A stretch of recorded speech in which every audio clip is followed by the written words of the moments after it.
Manucharov. Queridos amigos, Radio Sputnik 91,2 FM, Duelo con Manucharov. Yo soy el mismo Manucharov y tengo como invitado a una persona que no necesita presentación. Es Alexander Evgenievich Dugin. Hola, Alexander Evgenievich, querido. Nuestro programa está diseñado de tal manera que primero escuchas una pregunta del invitado anterior. Es Artyom Shenin, periodista y presentador de televisión. Para escuchar su pregunta, por favor, ponte estos auriculares. Adelante. Alexander Gelich, buenas tardes. Tengo una pregunta para usted, o más bien es una pregunta que muchos se hacen, incluso aquellos que simpatizan con sus ideas y enfoques.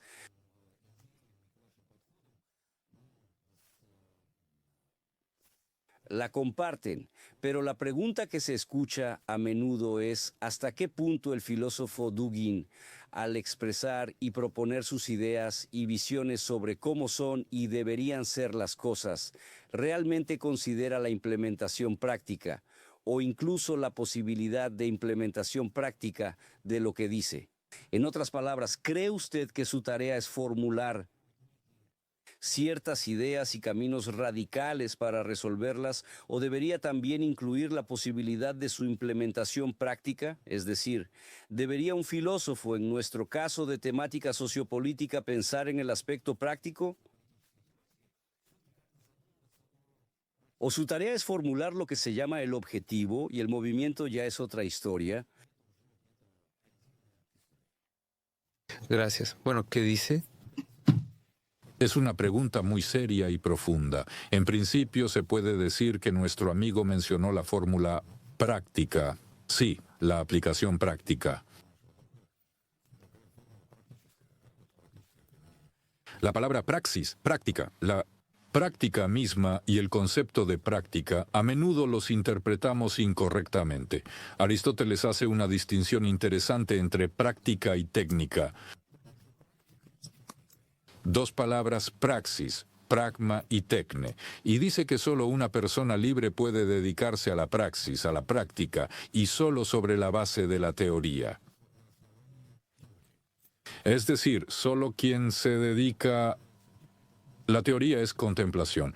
Quien se dedica a la contemplación y es libre puede aplicar el resultado de esa contemplación en la práctica.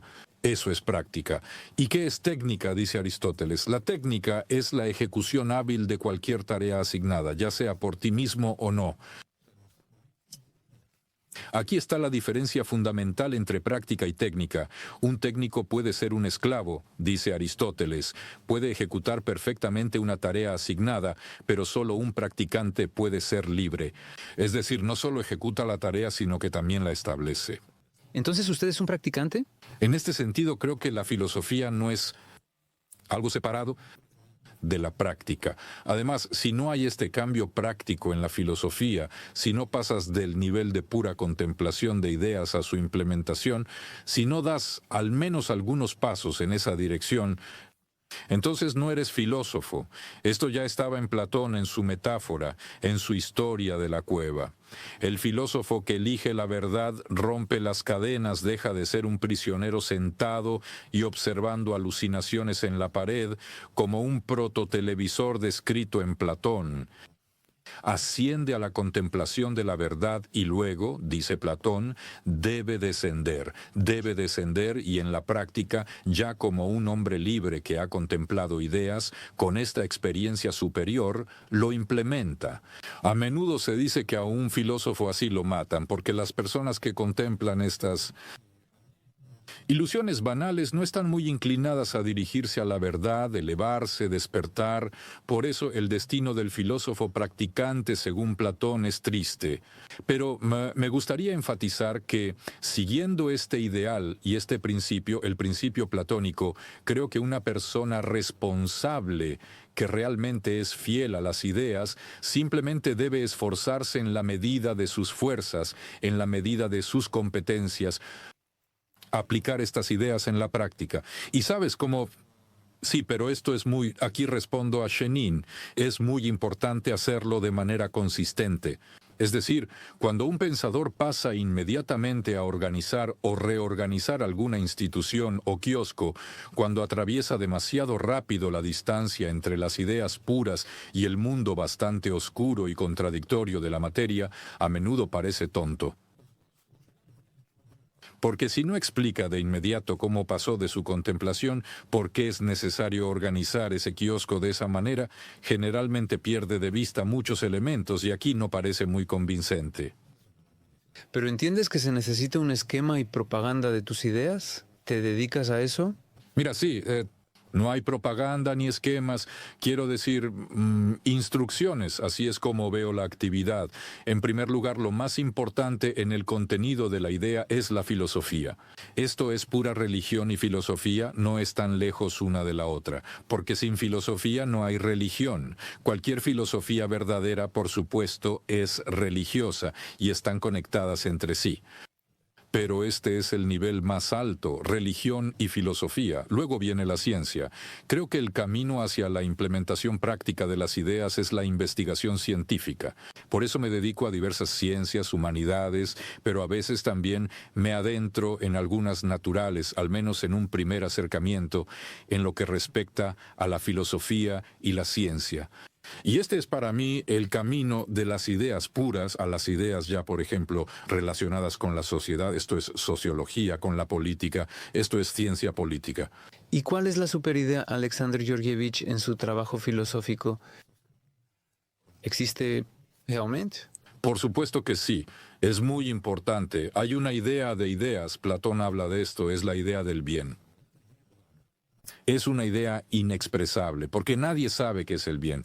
Y este esfuerzo por conocerlo uno o el bien, este es otro nombre para el bien, es la superidea. Es decir, en realidad, la tarea del filósofo no es en absoluto afirmar algo propio, crear un sistema, inventar teorías o conceptos. Lo principal para el filósofo, el verdadero filósofo, es el esfuerzo por la verdad. Y si la verdad refuta todo lo que el filósofo ha pensado, investigado, creado, el verdadero filósofo será feliz. Eso es lo más importante. Por cierto, otro punto muy importante. El filósofo debe ser capaz de testificar contra sí mismo. Esto contradice nuestra ley, pero en la búsqueda de la verdad hay que elegir la verdad, no a uno mismo. Si una persona se pone por encima de la verdad, está descalificado como filósofo. Por eso un filósofo puede decir que se equivoca. Lo veré, y si la verdad es que me equivoco, me he equivocado y sigo equivocándome, siempre elegiré testificar a favor de la verdad. Hoy intentaré hacer que testifique a favor de la verdad. Sus respuestas son como agujas en un pajar, espero que nuestros oyentes las atrapen. Un pequeño blitz, si puede ser breve. ¿Qué es más aterrador, la vida o la muerte? Creo que estas cosas, la vida y la muerte, son inseparables, porque sin la sensación de muerte no hay vida, y la muerte en sí misma, sin la presencia de vida, no sería nada, no tendría sentido. Por eso creo que la vida y la muerte están tan inseparablemente unidas que elegir cuál es más aterrador o importante es imposible. ¿Teme al olvido? No, en absoluto, porque en este mundo todo es transitorio, la verdadera memoria es vertical, es, si se quiere, perpendicular a lo que experimentamos en la vida terrenal. ¿Quién nos recuerda? ¿Quién nos conoce? ¿Quién no nos conoce? ¿Quién nos apoya? ¿Quién no nos apoya? Lo importante es que Dios nos recuerde, y esa memoria es de importancia fundamental. ¿A quién cree hoy? Bueno, ¿cómo decirlo? Solo creo en esa aproximación a la verdad que puedo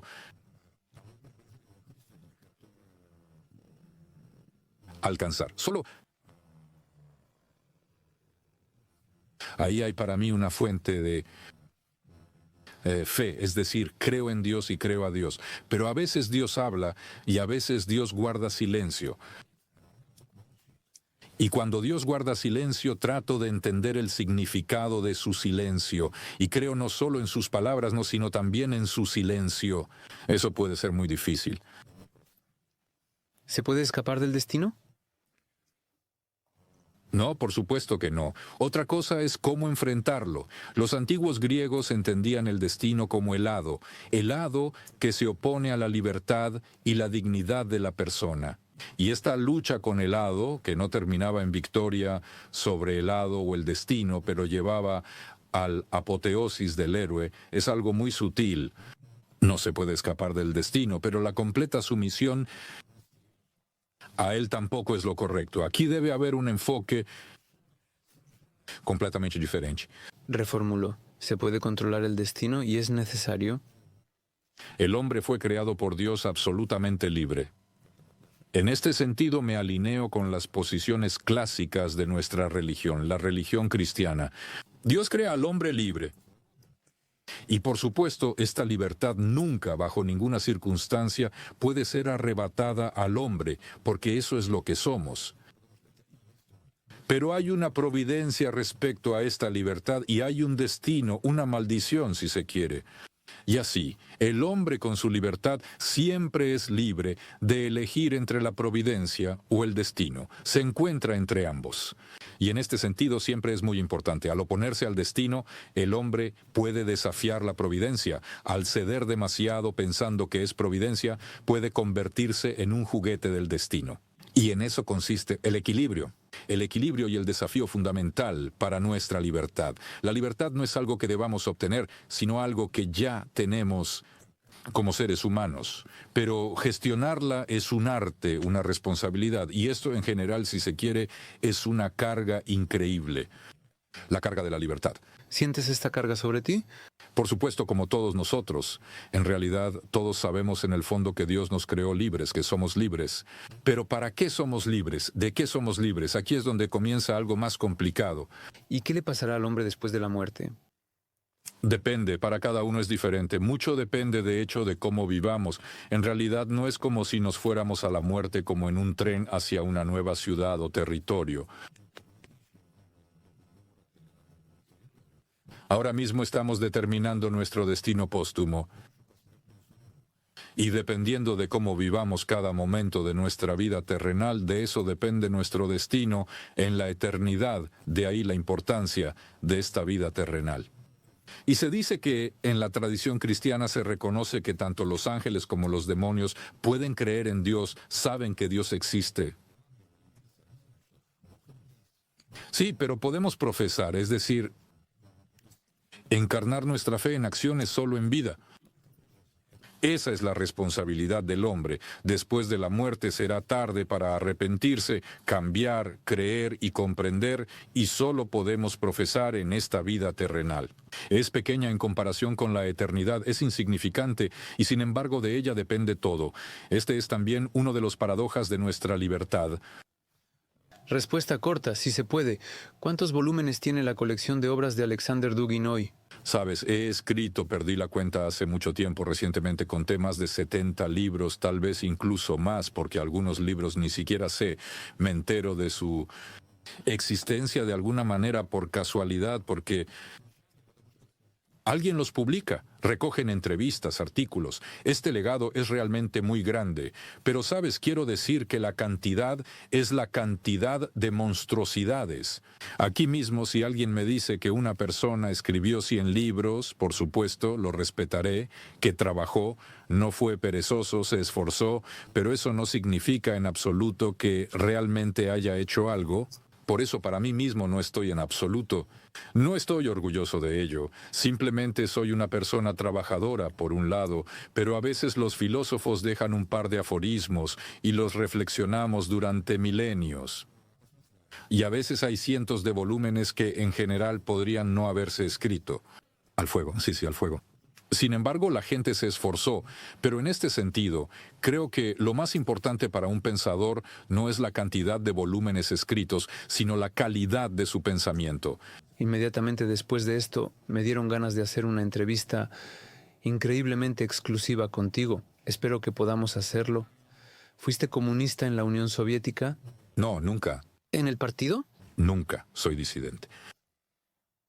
Soy disidente, nunca reconocí el poder soviético. Luego empecé a simpatizar con la Unión Soviética después de que exactamente Del 19 al 21 de agosto de 1991, cuando Rusia comunista dejó de existir. Ahí, enfrentándome al mundo liberal, por supuesto, no me convertí en comunista, pero empecé a verlo de manera completamente diferente.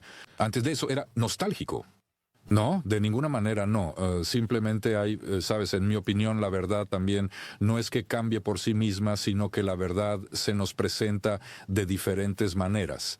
Llegué a la conciencia en mi juventud, en la época soviética, negué por completo ese mundo soviético tardío. Prácticamente de inmediato me convertí en tradicionalista, partidario de una cosmovisión religiosa y conservadora.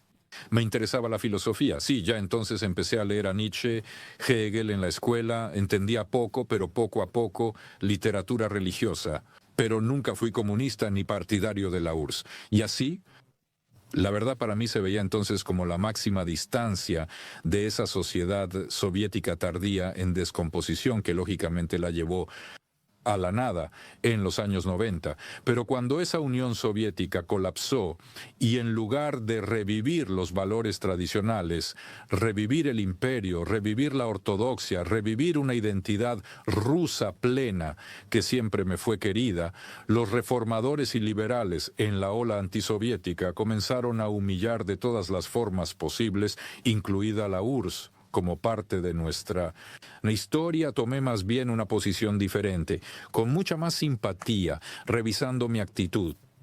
Porque al comparar el socialismo y el capitalismo con mi total rechazo al socialismo cuando existía, elijo el socialismo. Y si volvemos un poco antes, al año 1917, al momento de la caída de la monarquía en Rusia, ¿qué crees que salió mal? ¿Por qué sucedió esto? Bueno, eso también fue una especie de misterio. El sentido de la caída del Imperio ruso, en principio, me parece que aún está oculto para nosotros, porque las explicaciones de por qué cayó el Imperio ruso, por ejemplo, los bolcheviques dieron una incorrecta, porque la explotación no... Popular, anti-popular. Explotación, todo eso probablemente existió, pero no se puede explicar con eso, especialmente porque al principio el poder de los comunistas fue absolutamente monstruoso, el terror fue incomparable, la violencia, la destrucción de valores espirituales, la injusticia fue mucho mayor de la nueva autoridad que de la antigua, que compararlo es simplemente imposible. Por eso me parece que la explicación soviética de las causas de la caída del Imperio ruso es simplemente inaceptable en general. Los propios partidarios de los blancos explicaban que el imperio cayó porque no luchó lo suficientemente duro contra sus enemigos, que fue una conspiración. De hecho, hubo una conspiración. Hubo, pero eso tampoco explica todas las razones, como si en eso está la sacralidad, sí. Que no está claro por qué. Creo que realmente hubo sacralidad, especialmente cuando miramos cómo los místicos profundos, los místicos rusos y los partidarios de los valores conservadores ortodoxos, cómo interpretaron la caída del imperio. Eso es asombroso. De repente, personas que al parecer deberían decir qué está pasando, hemos perdido nuestras bases, hemos tenido un cambio de identidad a una ajena, traída por conspiradores, aplaudieron la caída del régimen zarista y prácticamente no prestaron atención a la muerte y ejecución del zar y su familia por los bolcheviques. Eso no afectó a nadie. Asombroso. Luego se empezó a reconocer como una tragedia, luego ya en el marco de la Iglesia rusa en el extranjero se creó un culto al zar mártir realmente justo, pero en ese momento cuando estaba sucediendo, no solo los partidarios de Occidente, el liberalismo o el propio bolchevismo, sino también muchos patriotas rusos lo percibieron casi como un alivio, es decir, había que alejar tanto a sus propios partidarios, a sus, en esencia, afines, incluidos muchos pensadores conservadores, que ni siquiera lo percibieron como una catástrofe, tan evidente era la situación. Con el desorden interno, con la incapacidad de transmitir a la gente, a la sociedad, los verdaderos ideales monárquicos ortodoxos conservadores, llegó lejos. Y en este sentido estoy de acuerdo con el análisis de los eurasiáticos, que eran blancos, que junto con los blancos se encontraron en el exilio, y propusieron un tercer camino de interpretación. Dijeron que hay, por un lado, causas internas que llevaron a esto y vieron la causa en el alejamiento de nuestra nobleza, nuestra élite política de las raíces populares. Es decir, en esencia, fue una venganza del pueblo por el desprecio hacia él mismo. Y una venganza terrible, pero por otro lado no justificaban los excesos del terror rojo ni en general el poder soviético. Pero no mencionaron la causa. Bueno, esto es un misterio. Debemos entenderlo, reflexionar por... Ahora, tenemos un punto negativo, que la teoría de la conspiración aquí no funciona por sí sola, y la teoría de la explicación de que esto es, digamos, progreso histórico, que debe haber un cambio de una formación a otra, también ha fracasado por completo. Pero tan pronto como reconocemos que ambas interpretaciones más comunes son incorrectas, ahí es donde tal vez hay algunas pistas raras. ¿Cómo sucederán en ese momento? Sí, entonces se revelarán, porque mientras estemos satisfechos, los blancos entienden todo, los rojos entienden todo, y todo pasa de largo, tanto unos como otros. Aquí hay algo más profundo, y cada vez que nos encontramos con cosas que no tienen una explicación simple, ahí es donde, en mi opinión, nos acercamos a la verdad. Porque la verdad no se revela donde todo está claro, sino donde hay misterio. ¿Y tienes preguntas personales para Lenin hoy? Bueno, sabes, mi actitud también ha cambiado. Lo veía como un simple villano, un tirano en mi juventud, viendo el odio hacia él de los liberales en general, de manera pragmática, se podría decir. Incluso polémicamente, revisé mi relación con él cuando comenzaron a derrocarlo aquellos que lo adoraban. Tomé una posición simplemente por principio, simplemente por rechazo a tal traición, tal falta de voluntad, falta de inteligencia por parte de los antiguos komsomoles y comunistas o agentes de seguridad que rápidamente se convirtieron en liberales, en antileninistas. Me resultó tan repugnante que incluso lo defendí durante un tiempo, para ser honesto.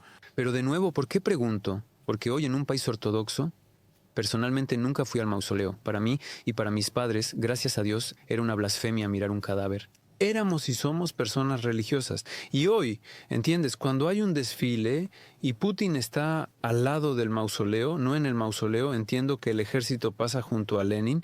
Para mí, como persona del mundo de hoy y de ayer, para mí esto, pero no encaja en mi cabeza, ¿entiendes? Para mí es una blasfemia que haya un cadáver de una persona en medio de un país ortodoxo. Bueno, tal vez sea así. Así pensaba estrictamente en los primeros años 80, digamos, en realidad. Tal vez sea la edad. No es eso. No empecé a tener una mejor opinión de Lenin. Simplemente, en primer lugar, cuando los leninistas traicionaron a Lenin, quise ser fiel incluso a alguien a quien en general despreciaba y odiaba. Simplemente por aversión a ellos, porque las personas que lo alababan y que rápidamente fueron a quemar sus carnés de partido, sin cambiar nada internamente, fue tan repugnante, tan por debajo de la dignidad humana, que simplemente un sentimiento, no sé, de repulsión hacia nuestros creadores de la Federación Rusa en los años 90, lo que, en mi opinión, era la verdadera escoria. Eso era escoria. Es decir, en comparación con ellos, incluso Lenin, con su escala, su crimen, parecía una gran personalidad. Ya hablo de Stalin. ¿No te molesta cuando hoy los representantes de las organizaciones comunistas, las facciones en la Duma estatal, ¿entiendes?, se persignan en las fiestas ortodoxas, siendo comisarios rojos? No, al contrario, en su momento, cuando Ziugánov estaba en la oposición en los años 90, colaboramos bastante estrechamente, ayudé a trabajar en el programa del partido y creo que en eso hay algo completamente sensato. ¿No es cuestión de que se hayan cambiado de bando como aquellos que quemaron sus carnets de partido? No, precisamente ellos resultaron ser en ese periodo, especialmente en los años 90, portadores de cierta dignidad. Eran comunistas y cuando los peores se pasaron al lado de nuestro enemigo geopolítico, se hicieron liberales, al menos ellos se quedaron. Al contrario, creo que aquellos que, al menos en los años 90, fue así, ahora ya es una nueva generación, ahora ya son trotskistas de algún lugar del oeste, vienen. Pero eso ya es escoria, pero aquellos comunistas que eran simplemente personas honestas en los años 90, me inspiran simpatía. Y entonces descubrieron, por cierto, para sí mismos el cristianismo y que también lo considera sincero, muchos sinceramente. Y con muchos de ellos Estuvimos juntos en las barricadas contra Yeltsin y el mal occidental más puro. Ya no eran ni comunistas ni monárquicos, eran liberales. Y en este sentido, yo con bastante simpatía, si se quiere, y con comprensión, me relaciono con aquellos comunistas que, en primer lugar, en cualquier caso no se rindieron cuando todos se rindieron, continuaron defendiendo sus puntos de vista, incluso si no los compartía del todo o en absoluto. Y cuando descubrieron para sí mismos, como Ziugánov, el imperio ruso, el significado de Ilyin, la geopolítica y la ortodoxia, y Ziugánov fue al Monte Athos, imagínate, al Monte Athos, al santuario de la ortodoxia, con gran simpatía y apertura hacia la Iglesia, considero que es completamente aceptable. Además, es una posición digna y completamente justificada internamente. Somos rusos, podemos equivocarnos, podemos estar en el lugar equivocado. Y a tiempo reconocer y darse cuenta de algunos errores que hemos cometido. Creo que en general Ziugánov en los años 90 y el KPRF, y no solo el KPRF, había otros movimientos de izquierda, un movimiento maravilloso. Representaban la preservación más digna de la dignidad. Sin mencionar el honor, sin mencionar a Prokhanov, que es simplemente mi amigo cercano y una persona maravillosa. Él en general no era comunista, pero estaba del lado del país, del lado de la soberanía, del lado del imperio, entendiendo el significado, incluido el periodo soviético. Y a él no solo lo respeto, sino que tengo amistad y plena solidaridad. Sí, él llegó desde su lado a las posiciones que desde entonces defiende, yo desde otras. Pero nos conocimos a finales de los 80, nos hicimos amigos y desde entonces estamos en la misma onda. Por lo tanto, en general, tengo una buena opinión de nuestros comunistas rusos, con raras excepciones de la nueva generación que es completamente irracional. Mezcla, es una especie de... Sí, no son rusos. Yo tengo una buena opinión de los comunistas rusos, pero de los trotskistas y de los internacionalistas, bueno, eso es una subdivisión de los liberales. Alexander Georgievich, necesitamos hacer una pausa de unos minutos y luego continuar con el tema de los trotskistas, liberales, comunistas, patriotas y todos nuestros maravillosos compatriotas. Radio Sputnik 91.2 FM. Hacemos una breve pausa y volvemos aquí, al estudio. Continuamos el duelo con Manu Charov. Radio Sputnik, Alexander Dugin está hoy con nosotros. Alexander Gilich, ¿hay, en su opinión, alguna diferencia o es igual? ¿El totalitarismo y el fascismo son iguales en su crueldad o no? Son simplemente términos políticos de diferente orden. Es decir, el totalitarismo es un sistema político en el que hay una ideología única es obligatoria. El totalitarismo puede ser fascismo. Es una de las variedades del totalitarismo. Puede ser nazismo, puede ser comunismo. También es un sistema totalitario y hoy el totalitarismo es el liberalismo. Es decir, el totalitarismo, Hannah Arendt, una de las principales teóricas de la teoría del totalitarismo, dijo que el totalitarismo es inherente a la modernidad occidental europea en política, a cualquiera. Y ella vio con razón el totalitarismo. Del fascismo del cual sufrió. Ella criticó con razón el totalitarismo del sistema soviético, pero también predijo que en cierta situación el liberalismo se volvería totalitario. Por lo tanto, reducir el totalitarismo solo al fascismo es incorrecto. Sí, el fascismo es totalitarismo, pero el totalitarismo puede ser diferente. El totalitarismo bolchevique también fue bastante oscuro y monstruoso y sangriento, pero el totalitarismo liberal, que tenemos el placer de presenciar hoy en su totalidad, es absolutamente igual de antinatural, antihumano, un sistema violento al que intentan todos los tres tipos de totalitarismo, comunista, nazi y liberal. Todos pecan con la misma premisa. Quieren quitarle al hombre su libertad. No la cultivan. La quitan y la reemplazan con sus propias opiniones. Y la peor forma de totalitarismo desde mi punto de vista no es el fascismo ni el comunismo, sino el liberalismo, el más vil, el más cínico, porque bajo la apariencia de libertad se la quitan a la gente. Los comunistas dicen de inmediato clase, el que es proletario, bien, el que no es proletario, que se atenga a las consecuencias. Los fascistas también declararon abiertamente su posición dura e intransigente, pero los liberales dicen, aceptamos a todos, pero algunos los aceptamos en mayor medida. Miren qué dobles estándares. Israel lleva a cabo un genocidio del pueblo palestino en Gaza y Occidente no lo nota. Los ucranianos cometen crímenes interminables contra la humanidad en nuestra contra, y Occidente solo nos acusa a nosotros de tales acciones, incluso en su propio país. Si algo no les gusta, en el mismo fascismo acusan a sus oponentes políticos, sean quienes sean, de izquierda, derecha, no importa, a Trump o a un populista, incluidos los de izquierda, a Sarah Wagenknecht, que es de izquierda, o a Diego Fusaro en Italia. Su sistema liberal los llama totalitarios y fascistas, aunque no tienen nada que ver con eso, son críticos precisamente del totalitarismo liberal.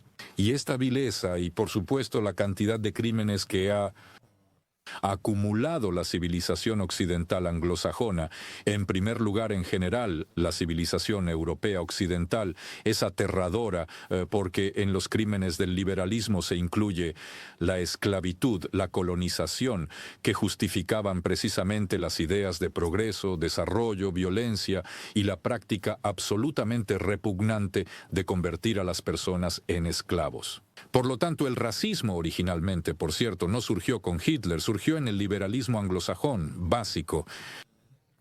Es Mill, el mismo que es un clásico del liberalismo, es Spencer, que es un clásico nuevamente del liberalismo, y el mismo darwinismo social que nos indigna tanto y provoca tal repulsión en el fascismo hitleriano, fue formulado por liberales anglosajones. Si investigamos más a fondo, y por cierto, en Alemania, el racismo llegó de Chamberlain, de Inglaterra, y este es un momento muy interesante, que los propios alemanes tradicionalmente en su cultura, con raras excepciones, no eran racistas.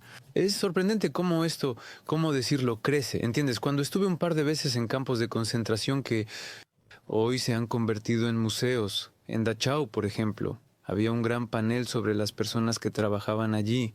Y entonces entiendes que un abogado con formación jurídica o un dentista o entiendes un médico pediatra toma y hace pantallas de lámparas con personas. ¿Cómo puede crecer esto? ¿Entiendes? ¿Cómo creció esto en los ucranianos? ¿Cómo?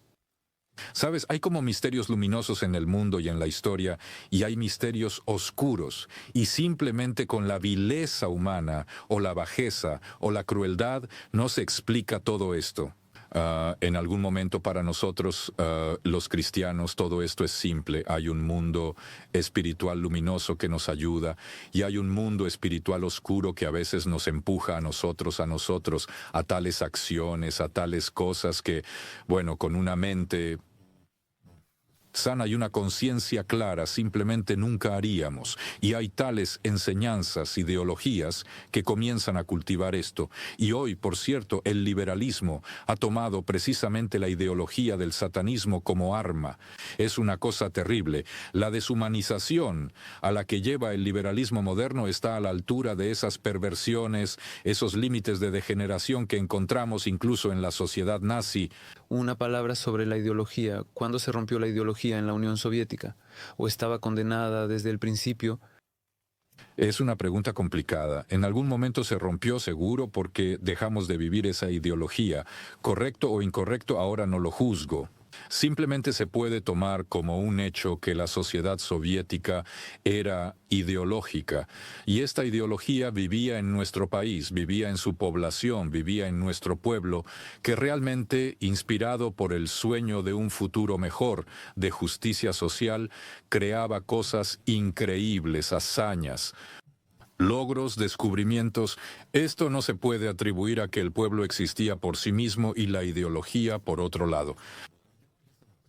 Sin esta ideología, tales logros simplemente no habrían existido. La ideología en algún momento inspiraba. Pero desde mi punto de vista, cuando la ideología se alejaba de sus raíces abstractas, occidentales, internacionalistas, frías, materialistas, y se volvía más rusa, bajo Stalin y durante la Gran Guerra Patria, después de eso, esta ideología necesitaba una reinterpretación. Debíamos introducir el elemento ruso, debíamos volver a nuestras raíces religiosas que no se podían borrar ni ignorar, y en lugar de eso, después de Stalin en los años 50, el país fue en la dirección opuesta. Esto es Khrushchev, esto es liberalismo, incluso inicial, esto es el rechazo de los pasos hacia la Iglesia. Esto es, en general, el fin de la política de rusificación del partido. En los años 50, nosotros mismos infligimos a las fuentes vivas de nuestra ideología, a todo lo ruso que había en lo soviético, infligimos, nuestro liderazgo, un golpe mortal, y luego todo comenzó a degenerar. La gente dejó de creer, y de estos últimos representantes del régimen totalitario ideológico surgieron todos los reformadores liberales de los 90. Es podredumbre de podredumbre, escoria de escoria. Los peores ocuparon los primeros lugares en los años 90 en la Rusia poscomunista, pero se formaron en este entorno ideológico en descomposición, en el que ya no creían. De ahí el cinismo, y hasta ahora son los mismos sentimientos. Cinismo, indiferencia, materialismo, un materialismo cotidiano, ya no de clase, no conceptual. Y creo que esta pérdida de fe ideológica, de ese espíritu que debería animar la ideología, fue lo que llevó a la catástrofe cuyos resultados todavía intentamos superar y vencer. Y si hablamos, y le cito a usted, usted a menudo dice que se necesita una cuarta teoría política como salvación de Rusia, que es necesaria hoy, ¿verdad? Entiendo bien que todos los imperios tarde o temprano se desmoronan, ¿verdad? ¿Por qué entonces cada vez intentamos crear un nuevo imperio? ¿O recrear el antiguo? Bueno, ya sabe, cada vez que la vida de cada persona termina en muerte, ¿por qué tener hijos? ¿Por qué darles nuevos nombres? ¿Por qué educarlos? ¿Por qué? Bueno, y sobre el sistema, de todos modos. Y sobre el sistema lo mismo. Quiero decir lo mismo sobre el imperio. El hecho de que unos imperios mueran o desaparezcan no significa que no aparezcan nuevos. Y aparecen. El mundo es una secuencia de imperios. Las ideologías y los regímenes también son como seres vivos. Viven un tiempo y luego mueren. Otra cosa es que en la cuarta teoría política, reconozco, comienza y termina esta teoría con que las tres principales ideologías del mundo occidental moderno, comunismo, fascismo y liberalismo, han agotado su potencial vital, están muriendo. Dos ideologías, comunismo y fascismo, han muerto. En esencia viven solo en ciertos fantasmas y en tales fantasmas incluso aterradores, como el nazismo ucraniano, por ejemplo. Pero eso no es el nazismo hitleriano, es ya una parodia de una parodia. Pero sin embargo existe y son ecos aterradores de ese verdadero y monstruoso fascismo. Eso también es aterrador, pero es como una caricatura monstruosa, como un simulacro. El comunismo terminó o se transformó, como en China, por ejemplo. Eso ya no es el mismo comunismo. Y el liberalismo es la última de estas ideologías que se está derrumbando ante nuestros ojos. La gente lleva la idea liberal al extremo, al LGBT, está muriendo.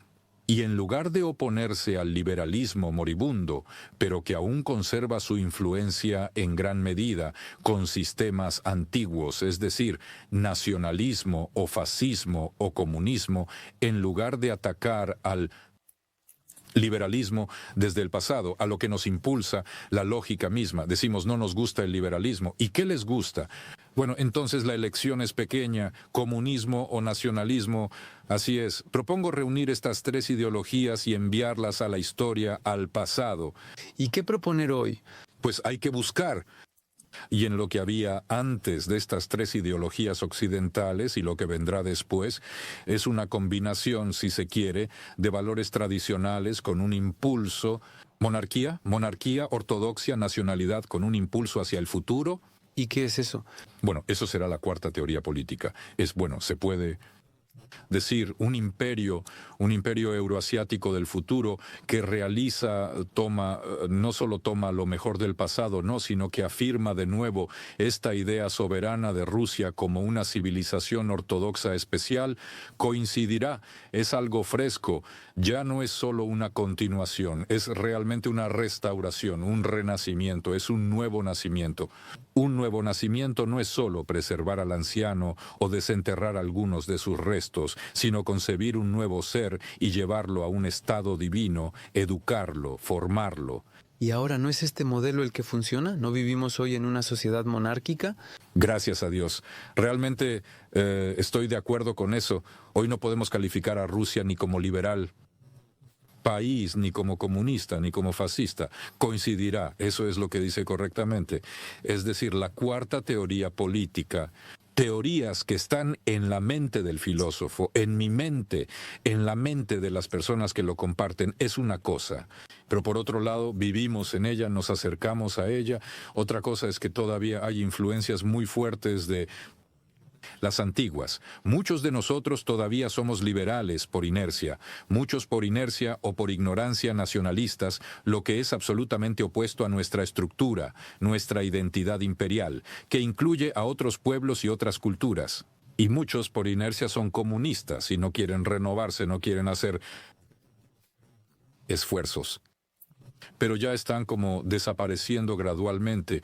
Y en este sentido creo que ya en la práctica, desde donde comenzó la pregunta de Shenin, ya estamos en la cuarta teoría política, pero nuestra conciencia teórica está muy atrasada. Esa inercia, ¿verdad? Esa inercia, lo que hace Putin, lo que hace nuestro pueblo, lo que ocurre en la práctica en nuestra sociedad, ya supera el nivel de nuestra conciencia. No es que la vida esté atrasada respecto a la filosofía, sino al revés. La filosofía está atrasada respecto a la vida. Pero quizás en eso está el gran plan de Putin, el pensamiento divino ante todo. Eso es aún mejor, aún más importante, aún más serio fundamento. Putin no es presidente ni monarca, es un apóstol, un hombre religioso. Sí, yo también lo creo. Creo que es una figura espiritual. Hace tiempo que escribí sobre esto. Esa es la historia. Lo comparo con Moisés, que saca de la esclavitud egipcia a nuestro pueblo y Estado liberal de los últimos 30 años, y lo lleva a nuestra tierra prometida histórica, nos lleva a nuestro imperio, a nuestra ortodoxia, a nuestro renacimiento nacional ruso. Es un complicado vagar por el desierto, son muchas desviaciones del objetivo buscado. Puede ser también la acción de una maldición que nos pesa. Solo un profeta puede sacarnos de tal... Bueno, Putin lo está haciendo. Sabe, en su momento, mi amigo cercano, el escritor francés Jean Parbulesco, escribió un libro, Vladimir Putin, El hombre del destino. Putin apenas había aparecido, creo que fue en 2001 o 2002, francés, místico, tradicionalista, una persona maravillosa.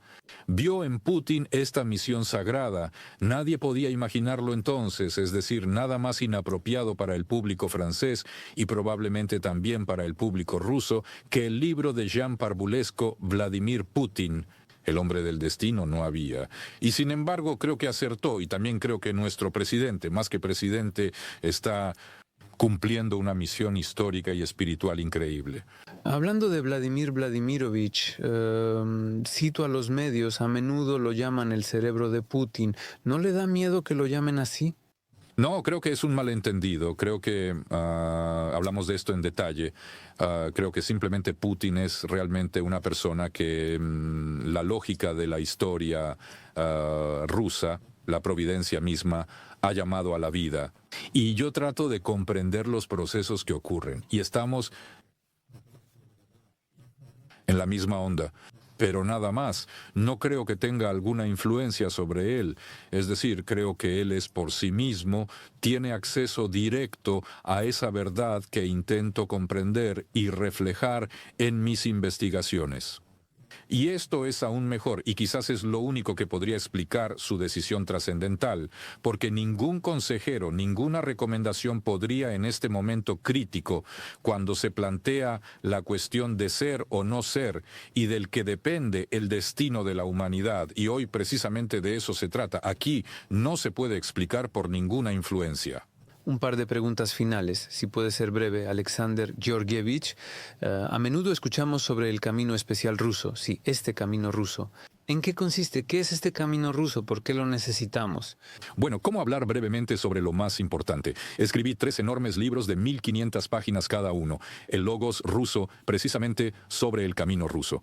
¿Y en qué es especial? ¿Y qué tan complicado es? ¿Y qué tan intransigente es? ¿Y con qué delicadeza y amor por el pueblo ruso, la historia rusa, la identidad rusa se debe poseer para realmente acercarse a él? El camino ruso es la verdad rusa. Es evidente que no coincide con la verdad de la civilización occidental moderna.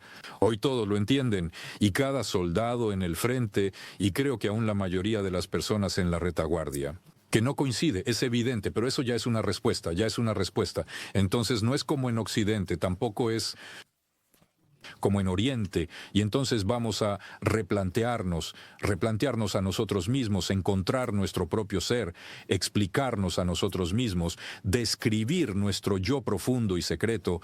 Esa es la tarea más difícil. Por eso el camino ruso es el camino de este espíritu ruso, del corazón ruso que hay que sentir dentro de uno mismo. Todos nosotros no podemos desviarnos de esto. Se puede, por supuesto, ¿no? Uno puede convertirse en ruso y uno puede dejar de ser ruso. Y en nuestra historia sí, y uno puede traicionar la rusidad en uno mismo, puede traicionar el principio ruso en uno mismo. Dejar de ser ruso como Nuestros relocalizados, como una gran cantidad de liberales, se han convertido.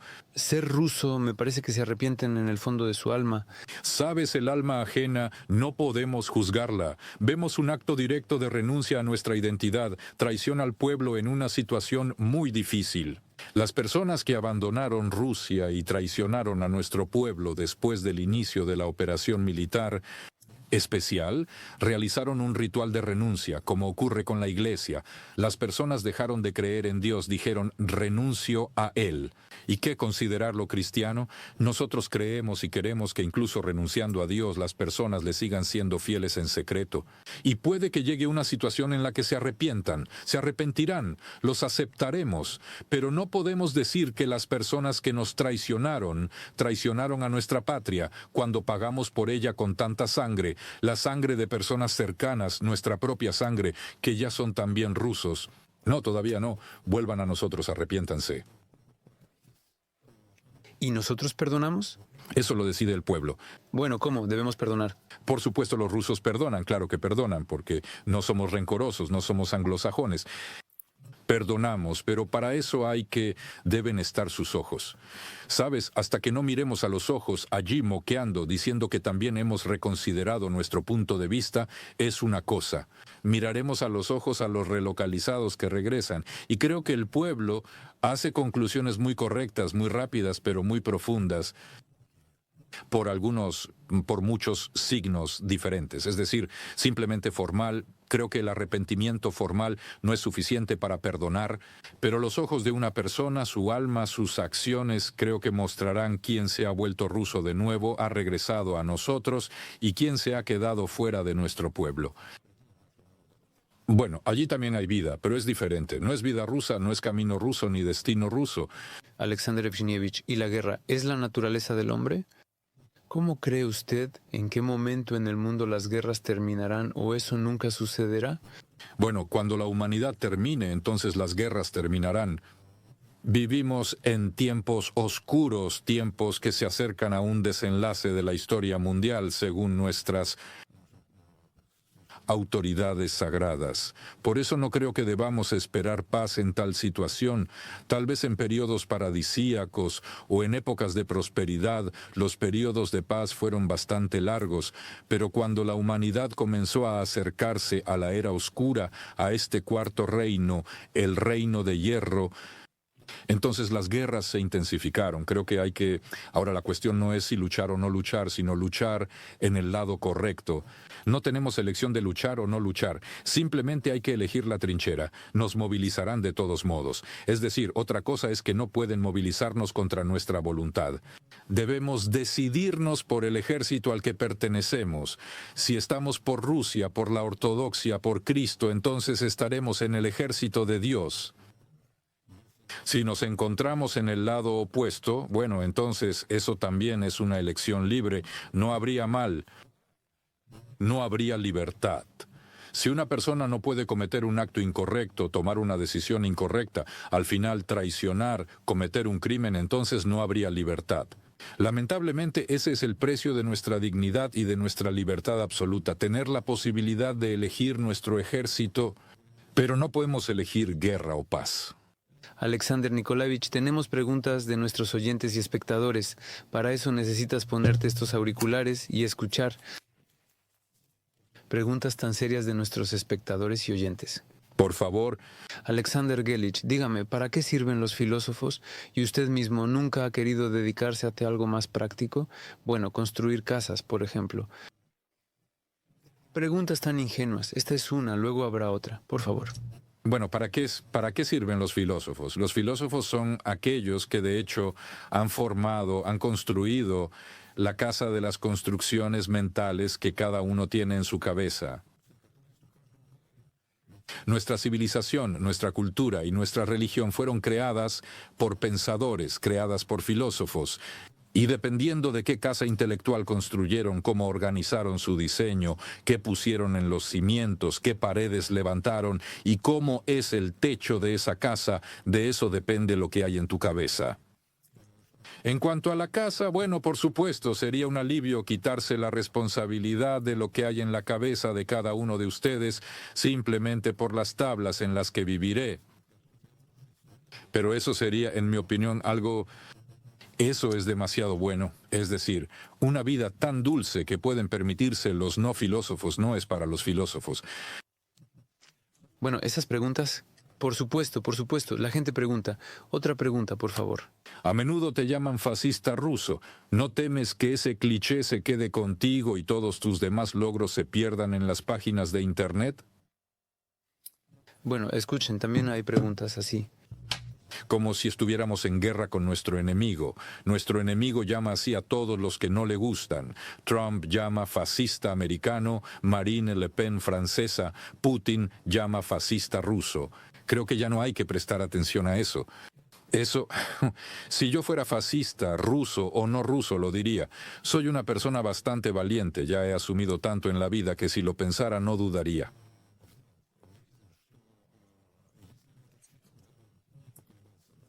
Y lo diría, ni siquiera me voy a justificar, simplemente no soy fascista y ya está. ¿Y quién eres? Soy euroasiático, soy partidario de la cuarta teoría política, soy monárquico ortodoxo. Aquí, por favor, soy un absoluto opositor de la ideología liberal, así como de la comunista y la fascista. Aquí, por favor, solo por ser opositor de la ideología liberal me pueden ejecutar inmediatamente para los liberales, especialmente en su clave totalitaria. Pero eso es todo, soy putinista, si se quiere. ¿Y quién es nuestro pueblo, según usted, hoy? El pueblo hoy, sabes, es como un gran durmiente, es portador de un tesoro increíble, de un alma increíble, pero que no sospecha de sí mismo. Es un gran durmiente que hay que despertar. Me imagino cómo teme el poder a este despertar, porque el poder aún no está preparado para él, sin duda. Por eso intenta despertarlo parcialmente, solo en la medida en que lo requiere el frente, lo requiere la operación militar especial, pero este gran durmiente despertará, y la tarea de una persona honesta y de un pensador ruso y de cada persona rusa es acercar el momento del despertar de nuestro gran pueblo. Este despertar es inevitable, pero el sueño continúa, es un sueño de gigante. Acabo de querer hablar sobre Pushkin. porque el sueño de gigante hoy se entiende mal, como si fuera un buen sueño. Una persona, por ejemplo, trabajó allí y duerme, pero en realidad el sueño de gigante es aquel sueño que las fuerzas malignas lanzaron sobre el héroe en el momento más crítico de la historia para que no pudiera levantarse y en el momento crítico liberar a la hermosa dama, vencer al dragón. Precisamente para esto nos lanzan hechizos tan penetrantes y dirigidos a nuestro pueblo, para que en el momento en que el reloj histórico suene y diga levantaos, pueblo ruso, no solo para salvarse, levantaos para realizar a sí mismos, realizar aquello para lo que Dios os creó. Id y levantaos, finalmente ha llegado vuestra hora, y en ese momento el pueblo duerme. ¿Está preocupado? Por cuestiones cotidianas. No está para esto. ¿Y cuándo despertará Stalik Sergeyevich? Bueno, eso depende de nosotros. ¿Vamos a despertar? Sí, ¿Ahora mismo? por supuesto. ¿Qué hacemos? Sí. En general, con cada respiración nuestra, cada momento de nuestra ayuda, nuestro ejército, el apoyo a nuestro presidente, con los esfuerzos que dirigimos, los esfuerzos de amor, ternura y bondad que dirigimos a nuestra historia, a nuestra sociedad, lo despertaremos. Genial. Y dices que soy un propagandista. No soy un propagandista, sino que despertaremos a nuestro gran héroe ruso. Alexander Genrikhovich, muchas gracias por la conversación. Recuerdo todo, no te preocupes. Estoy absolutamente encantado con cada encuentro contigo. Para mí es algo así. No conté sobre el árbol de Navidad por casualidad. Para mí es algo así, ¿sabes? Tengo la sensación de que... Bueno, no te ofendas, por favor, con mamá, con la abuela, con el abuelo, con algunos representantes de mi generación de guerra que ya están en la tierra detrás de mí. Tengo la sensación de que hay una conexión así. Estoy infinitamente feliz. Espero que a nuestros espectadores y oyentes también les caliente el corazón. Y seguiremos despertando a nuestro gran pueblo ruso. Tenemos una tradición. El invitado hace una pregunta al siguiente invitado. Alexander Georgievich, ¿vendrá Evgeny Spitsin? En el próximo programa. Y me gustaría que le hicieras una pregunta, por favor. Estimado Evgeny, cuéntales a los radioescuchas un poco más sobre tu aversión a la cosmovisión ortodoxa monárquica. Maravilloso. Alexander Dugin, duelo con Manu Charov, Radio Sputnik 91.2 FM. Nos vemos el próximo jueves a las 17:00. Por favor, no lleguen tarde, queridos amigos. Hasta la próxima. Duelo con Manu Charov.